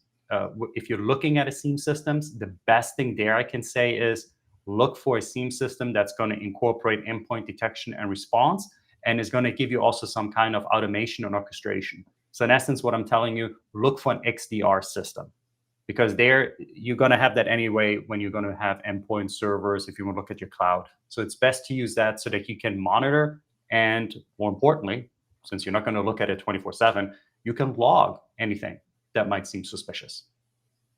So that's a high-level overview, but the document I gave you from NIST definitely goes in a lot more details on how you can come up with a good strategy and kind of use that in your risk assessment to make sure that you're willing to take the risk, and if you need to defer it, that might be something that you have to do as well. Okay, let us take a look at our next question.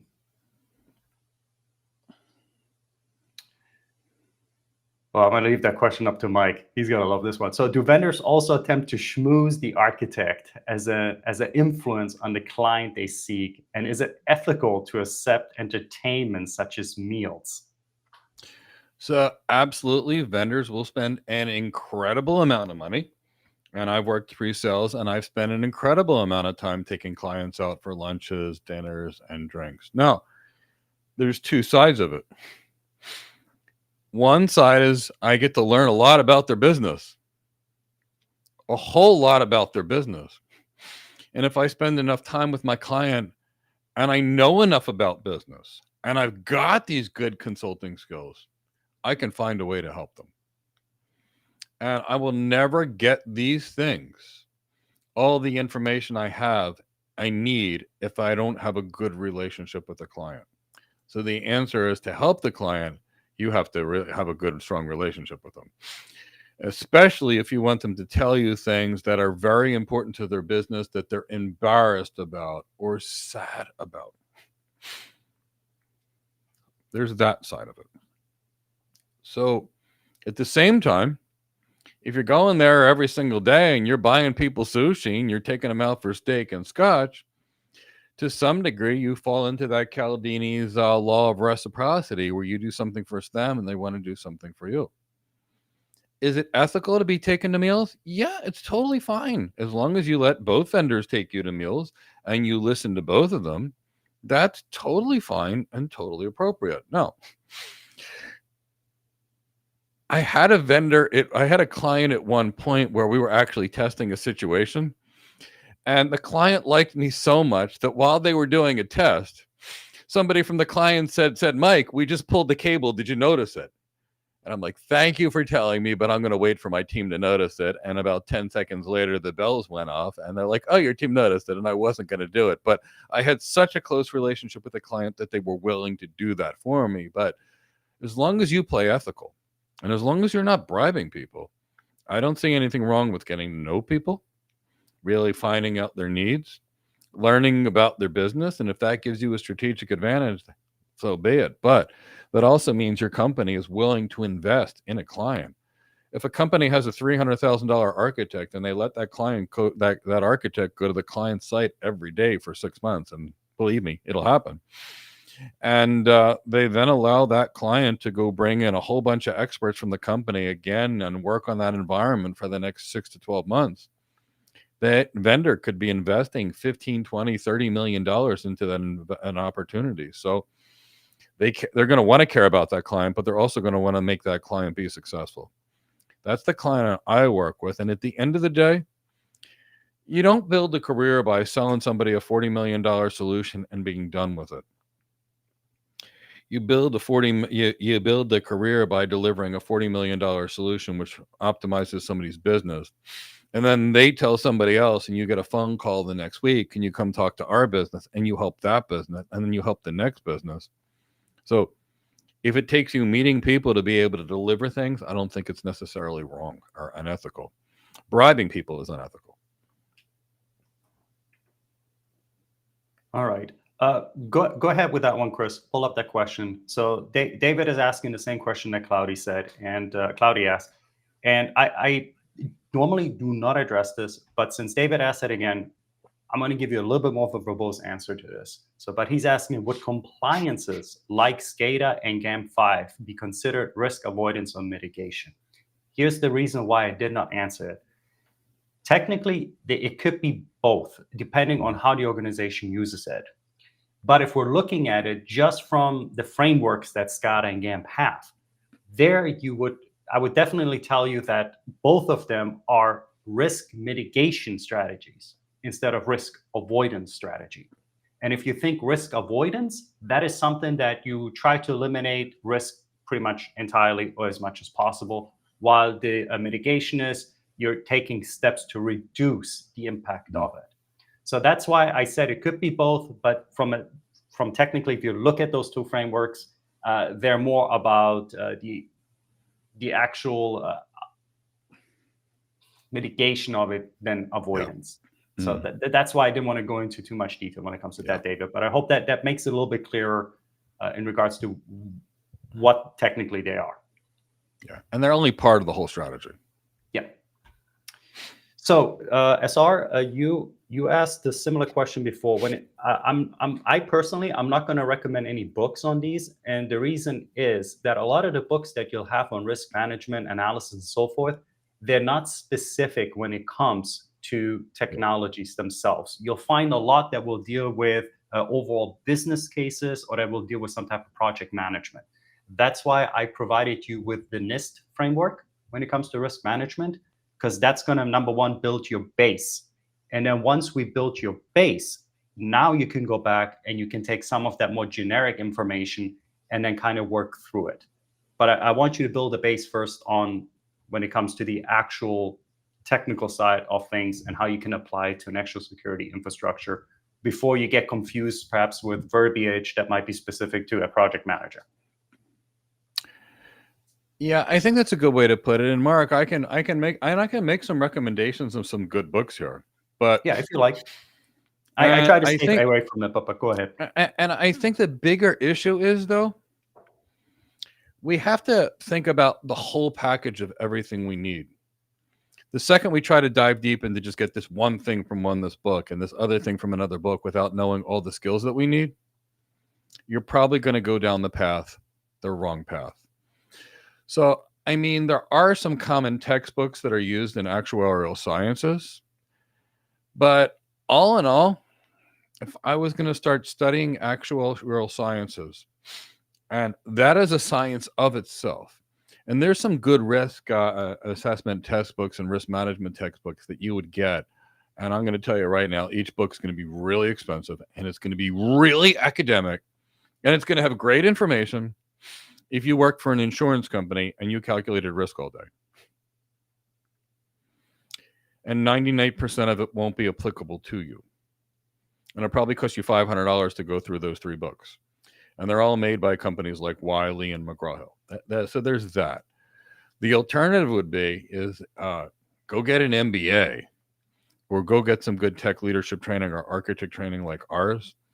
That'll give you what you need and only what you need and bog it down. But I can tell you in an MBA, you're going to get a lot of good information on this and all these risk calculations. And every one of these calculations that I showed you were really straight out of an MBA program. And they were really coming out of things like managerial finance and managerial accounting, and more like what you're trying to do is it was actually more in finance classes, because in finance, what you're doing is you're evaluating investments. And you have to say, which investment should I invest in? Hey, wait, every business does this. Do I invest in security modernization or network modernization? Do I invest in this cloud architecture or do I invest in this new software program? It's the same thing. And it all comes down to what's called opportunity cost, which is another more important concept that I would think for you to understand, which is if you only have a finite set of resources, like a certain amount of money, you can only spend it in one place. So you want to spend it on the place that gives you the greatest yield. So I think you'd probably benefit a whole lot more from learning finance and learning the business acumen, because in finance, they'll teach you how to calculate the expected value of an opportunity. So you can compare opportunity 1 versus opportunity 2, which is the more strategic side of this, which is where you're helping the business actually choose the best option. I use this all the time when I give 3 architectural options to my clients. Here's architectural option 2. Here's what we believe it's worth for you. Here's architectural option 3, 4, 5, and I quantify all of them. So there's that. So, I mean, Wiley's got a really good textbook on risk assessment, theories, management. I think it's methods and statistics and practice. But that's, it's a textbook, and that's the kind of knowledge, but you're not going to need all of it, and it's not going to be very specific to you. So I'd say raise your business acumen, really learn finance, really be able to quantify it. I think it'll do you more good. All right. This is going to be our final question for today. We'll leave that honor up to Scooby to have it. And then we'll invite you all back to Wednesdays. If you have some additional questions, we'll dedicate the 2 hours to be able to answer them. Mm-hmm. So Scooby is wondering, are there automated customer relation management systems, CRMs, that assist automation of notification for teams in crucial parts of the design and relevant thresholds for notification of appropriate teams? There definitely is, Scooby, even though CRMs traditionally use more with sales teams for their tracking. The sales engineers or solution architects, whichever you want to call them to, depending on how high up you are, they would also be very prudent to take advantage of these type of systems. When it comes to security, that really depends on the CRM system that you have and what kind of additional modules it has assigned to it. I personally have never used the CRM system when it comes to security. But again, because of the plug and play ability of most CRM systems, and how it would depend on how your organization uses it. Is it technically possible? It is. Now, what are the probability of you walking into an organization and they're using the CRM for security? Probably slim to none, in my opinion. So yeah, and when it comes down to it, at least we architects, I'm going to tell you the tool we really use. We use Microsoft Word to write documents, Microsoft PowerPoint to make presentations, and Microsoft Excel for all these kind of functions that you're actually talking about, and then email to notify relevant parties. And we pick up our phones. Not a lot of tools in architecture for the most part. Yeah. All right, everybody. We finally made it. We're going to give you a little bit additional time back for today. You can go ahead and enjoy your Friday already and your weekend. But make sure that this information that we shared today and over the past 10 days, you let that sink in, digest a little bit, especially in case you want to join us for next week's Wednesday session of the Q&A. If you got any questions about it, feel free to pose them to us. Of course, you're more than welcome also to bring us any scenarios that you might have when it comes to career advancements, or if you just have general questions in regards to, hey, I have some ideas in regards to an interview that's coming up. Can you give me a couple of tips in regards to what might help me pass the interview? Now, we won't be able to go in every little detail that will help you to do so, but we can definitely give you some pointers and to get you on your way to do so. Aside from that, Thursday, if you really wanted to get up close and personal with us, have an intimate conversation, we can definitely do so. In regards to our Zoom session, you get off mute, get on camera, we'll talk to you. And you can ask us questions in regards to what is it that is required? What is the roadmap? What are the steps of becoming an architect? Either way, if it's a cloud architect, a security architect, or a network architect, whatever it may be, you're always welcome to join those sessions as well. And we'll put them into the chat so that you guys have some reference. If not, there will be, of course, also logged when it comes to the description box below the video. And lastly, if you have not given the video a like, I'm going to keep asking you for it. If you liked it, just paying it forward, go ahead and hit that like button. If you want to subscribe to the channel, we will welcome that as well. It gives you the opportunity to keep abreast of perhaps, how can I say this delicately? I can't really, but more security content. So you're always welcome to do that. Any closing comments, Mike? Yeah, I'm going to say that we're going to have a whole lot of stuff coming out soon. So if you don't follow me on LinkedIn, please do so. I'll put the link in the chat box. Mark and I have a lot of fun stuff that we're going to be doing soon. So love to meet you and see you. So I've enjoyed having you come. I've seen that you're from all over the world, which I truly, truly love. I've seen people from Nigeria, Cameroon, England, the Middle East, South Africa, Australia. See, I just love this. A bunch of people getting together for the good of each other to get better. So thank you so much for being here.